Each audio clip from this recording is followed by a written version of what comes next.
प्रथम तहलका news. Panipat police एक बार फिर सवालों के घेरे में है। दरअसल इस बार पुलिस की सीआईए पर अपहरण करवाने और अवैध रूप से हिरासत में रखने के आरोप लगे हैं। बता दें कि ईदगाह कॉलोनी में रचना ट्रैवल और जिम संचालक के मालिक को सीआईए ने पैसे के लेन देन के आपसी मामले में एक शख्स को पुलिस कर्मियों से अपहरण करवाने और 2 घंटे तक अवैध रूप से हिरासत में रखने का सनसनीखेज मामला सामने आया है। दरअसल पीड़ित ईदगाह कॉलोनी निवासी राजेश वर्मा ने बताया कि वो और उसका दोस्त रमेश 11 जून को एक जान पहचान वाले व्यक्ति के कार्यालय में रामलाल चौक पर बैठे थे और इस दौरान महेश नामक एक व्यक्ति का फ़ोन आया और उनसे पूछा कि कहाँ बैठे हो। इतना कहते ही वह 6-7 लोगों को लेकर वहां पहुंचा और 3 साल पुराने लेन देन के मामले को लेकर गाली गलौज शुरू कर दी। लेकिन आरोपियों ने पुलिस में पहुंचने की बात करते हुए झूठे मामले में फंसाने की भी धमकी दी। जब एक आरोपी ने फ़ोन करके कुछ लोगों को वहां बुलाया तो आरोपी उसे और रमेश को क्रेटा गाड़ी में जबरन अपहरण करके ले गए, जिसके बाद दोनों के साथ हथियारबंद लोगों ने मारपीट की, जिससे उसके दोस्त का दांत भी टूट गया। वहीं पीड़ित ने बताया कि बाद में पता चला कि जिन लोगों ने उन्हें उठाया था और उनसे मारपीट की थी वो सीआईए के जवान हैं। ईदगाह रोड पे मेरी रचना टूर एंड ट्रैवल नाम से एजेंसी है। मेरे पास में 11 तारीख को लगभग 1 बजे के आसपास में महेश फौजी के नाम के लड़के का फ़ोन आया कि राजेश जी कहाँ हो। मैंने कहा मैं रामलाल चौक पे आया हूँ किसी काम से। तो बोला कि आपसे मिलना है। मैंने कहा ठीक है, आप यहीं पे आ जाओ, मिल लेते हैं। तो वो फिर आया, उसके साथ में एक रविंदर भंडारी गाँव का एक लड़का था, वो आया। वो आते ही मुझे बोलने लगा मेरा जो है ना हिसाब, जो पैसे तूने देने हो मुझे दे दे। तो मैंने कहा किस चीज़ के पैसे? बोला नहीं, जो तूने पिछले पैसे देने हैं वो पैसों के लेन देन की बात करने लगा। तो हाथापाई करने लगे। इतने में 3-4 लड़के और आगे कई भी गांव के जयदीप वगैरह थे, वो शायद मैं नाम बाद में पता लगा कि वो ये हैं। तो वो लोग फिर कभी से 4-5 लड़के आए थे, वो अपने आप को थोड़ा सा वो क्रिमिनल टाइप के हैं, उनका रिकॉर्ड है। उन लोगों ने आते ही मुझे थोड़ा सा भाई चलो गाड़ी में बैठो, तो बदतमीजी करने लगे, हाथापाई करने लगे।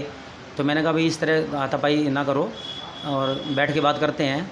तो फिर बैठ के हम लोग बात करने लगे। फिर मैंने अपने एक दोस्त को बुलाया, मेरा दोस्त भी आ गया था।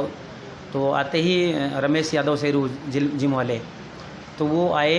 तो हम लोग बात ही कर रहे थे। तो बात करते करते जयदीप नाम का लड़का है, उसने किसी को फ़ोन किया। फ़ोन करते ही 3 सीआईए वाले, पुलिस वाले, बाद में हमें पता लगा सीआईए वाले, वो आए। आते ही उन्होंने गाली गलौज करी, धक्का मुक्की करी। उसके बाद फिर हम लोगों को गाड़ी में बिठाया, मुझे और शेरू को बिठाया। बिठाते ही उन्होंने क्या मार पिटाई चालू कर दी। बोले असला कहाँ रखा है? हमने कहा जी असला किस चीज़ का? बोले नहीं गैंगस्टर मैं तुम्हें बनाता हूँ। बोले पैसे मंगवा ले, नहीं तो जो है क्या झूठे केस में तुझे फंसा दूँगा। तो मार पिटाई हमसे करते रहे। वो टोल के आगे उधर तक लेके गए और रास्ते में मारपीट करी। मेरे दोस्त का दांत भी टूट गया उसमें मार पिटाई में।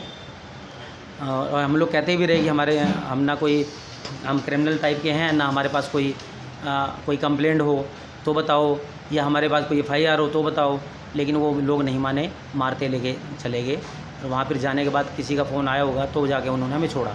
लगभग 2 घंटे इस बीच में, इस दौरान टाइम बीता हमारा। इससे